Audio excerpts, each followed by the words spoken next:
Special counsel Robert Mueller is reportedly now investigating the President of the United States for possible obstruction of justice. Anonymous sources have told the Washington Post Mueller is interviewing senior intelligence officials as part of the probe. The investigation now also includes potential financial crimes by the president's associates. Deputy Attorney General Rod Rosenstein appointed Mueller special counsel on May 17th. Since then, there have been unsubstantiated reports the president was considering removing Mueller. For more on all of this, we go to our political panel tonight. Mitch Caesar, former Florida Democratic Party chair. Also with us, Ed Martin, former Missouri Republican Party chair. Gentlemen, great to have you with us tonight. First of all, this news about the president now reportedly under investigation for obstruction of justice. Ed, it seems like, if that's the case, Mueller is putting a lot of stock into what former FBI Director James Comey was saying to the Senate committee. Your thoughts on this? Well, look, we're trapped now in like a bad Kafka novel, Ed. I mean, when you watch this, we have 5 anonymous sources leaking to the Washington Post that the president is now being investigated for obstruction of justice. Now, that's what Comey said a few days ago was not on the table, that the president wasn't investigated. And Comey admitted he was leaking to the press to try to get an independent counsel appointed. Turns out it was his good pal Mueller. I've said for a long time that Comey disqualified Mueller from serving in any way that could be real and serious. And here's the underlying truth.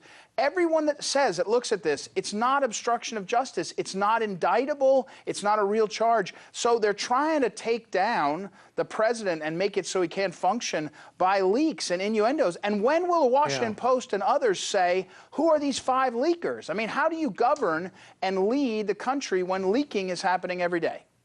It's Mitch crazy. Caesar, your take on all of this. We have seen since Donald Trump became president, his theory is, what's the next shiny object? He's used that to talk about leakers instead of obviously the substance of what's being discussed. Actually, from a legal perspective, I've been a lawyer 37 years. Obstruction of justice is an impeachable offense. Whether it happens with a Republican Congress is an entirely different question. I think what's happening is Comey sent a signal during his testimony when he was asked about obstruction, and he said, that'll be up to Mueller. That's what we're seeing now, and that's why Rosenstein yesterday also said, I can find no reasons at this point to... I mean, anonymous leaking, you're a lawyer, you said you're a lawyer. Leaking from the Justice Department or from the FBI? I mean, so you're a lawyer. You know, by the way, Comey's a lawyer. He shouldn't have been leaking. It's against the ethical standards, arguably, for sure, in service. But so you're saying 5 leakers to the Washington Post make you say, OK, let's talk about the president being indicted, or you said impeached for obstruction of justice. This is crazy. Well, how is Trump doing a shiny object when the Washington Post is the one running this up the flag? Because the Trump folks are constantly talking about the leaks rather than the substance. And I will disagree with you as well legally. It is an impeachable offense. And on the Comey notes, they were his personal notes. They weren't secret documents. They were released after he was out of office. Therefore, the jurisdiction is over as well. Notes created on a laptop? We could talk about shiny objects all day. The question is, did the president try to stop an investigation? And most specifically, what's going to happen now is those 3 folks who just testified before the Senate in the last number of days, meaning the Attorney General and the heads of 2 security agencies, will now absolutely under oath be having a discussion with this new counsel. That's going to happen, and they may be saying more things than they were willing to say in public. All right, one more question for you, especially you, Ed Martin. The Senate has voted to put more sanctions on Russia. How hard is it going to be for the president to move forward a better relationship with a superpower on the other side of the globe, with this being the backdrop?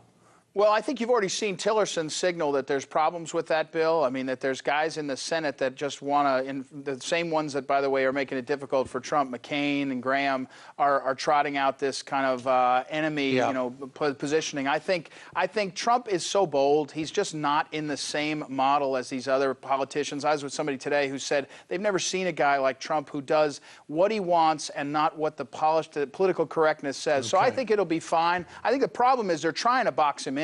And Trump doesn't like that. And it's being very difficult. And again, my argument to my colleague here would be that people are leaking, and it really is a kind of deep state environment where they're trying to tie him up. Yep. All right, gentlemen, we got to leave it. We're out of time. Mitch Caesar, Ed Martin, gentlemen, great to have you with us tonight. I appreciate it.